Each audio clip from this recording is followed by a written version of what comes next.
Now, going to the day that she was found, February 6th, were you at the scene where her body was recovered on that day?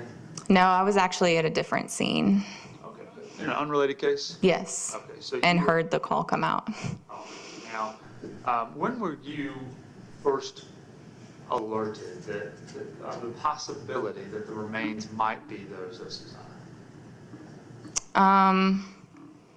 I kind of had a feeling that night because Detective Keshler was communicating with me while I was at the other scene and telling me that they believed it was going to be,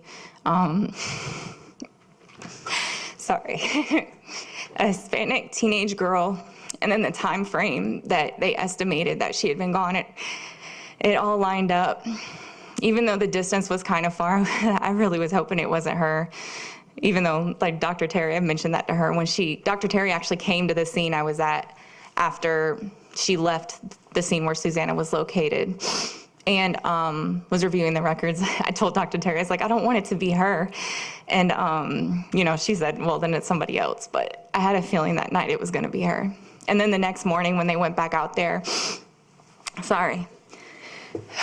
they said that they located hair that was two-toned, the black and the blonde.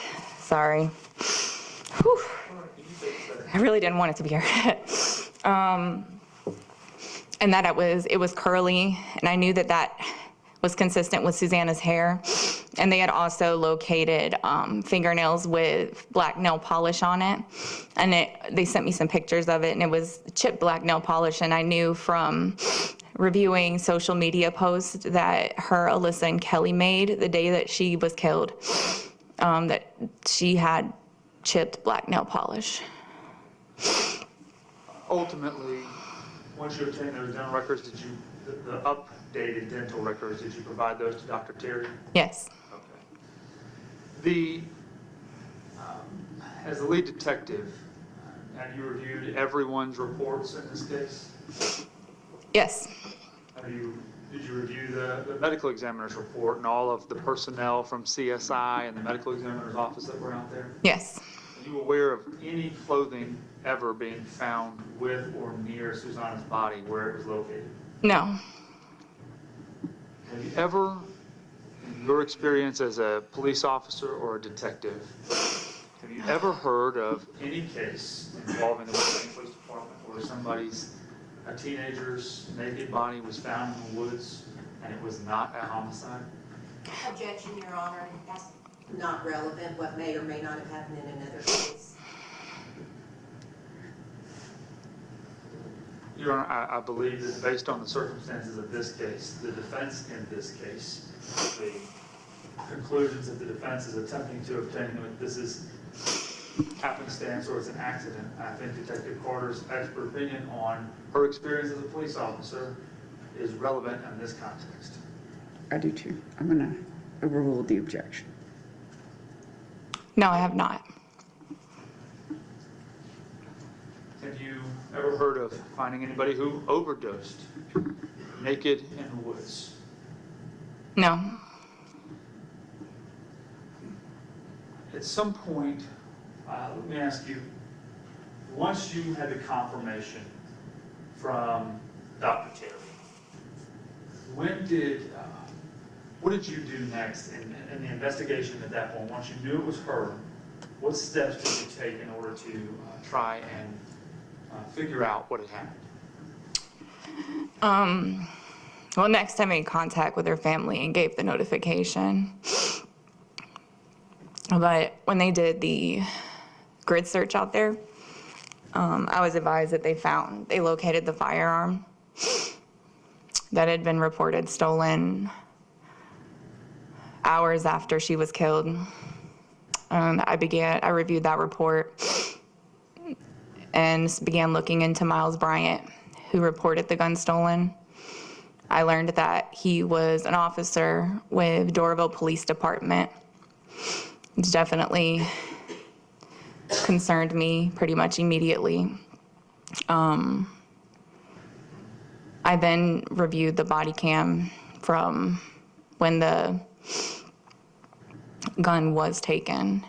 I then, That specifically, that body camera footage you're talking about, was that the body camera footage of Officer Merkley who took the stolen gun report? yes, Okay. Let me ask you, I mean, in Gwinnett County, is it uncommon for somebody to have their gun stolen from their vehicle? no. And in particular, a gun stolen from the same place in the same night that Susana went missing. What did you think at that point when you had that information? It was 1,000% related. I reviewed other reports that were taken that night in that area. Because it was reported as an entering auto, there's never only one entering auto. There may not be other reports, like where they call police, but there's usually some other evidence that there was other activities that were taken. What do you mean by that, when there's not usually just one? Someone doesn't come into a complex that's trying to break into cars and only break into one car. I've never seen that. What do you normally see? Multiple reports of people's vehicles being broken into. Okay. In this particular instance, once you found the entering auto report that the defendant made, did you look to see if any other entering auto reports or any other evidence of any other car break-ins had occurred that night? Yes. Did you find any? No. And when you reviewed the body camera footage, and we watched it here, so we don't need to watch it again, but there was the statement the defendant made about not wanting to have a detective assigned to his case. Did you find that statement unusual? Very. And explain to us why. As an officer, you know that guns just being out on the street is extremely dangerous, especially in the hands of someone who's not registered to it, or juveniles, or other gang members, because they know that their names aren't going to be tied to it. And not knowing who is in possession of a stolen firearm, it's dangerous, and even an officer with not a ton of experience should know that. And so as you saw the report, though, and you watched the body camera video, at that point, did you immediately decide that the defendant was the person of interest, or were there other things that you found as well that led you to that belief? It definitely piques my interest a lot more. I then looked at other reports from I looked up his name to see if if there were other reports, and that's when I located the incident with Alicia Bates in Snellville.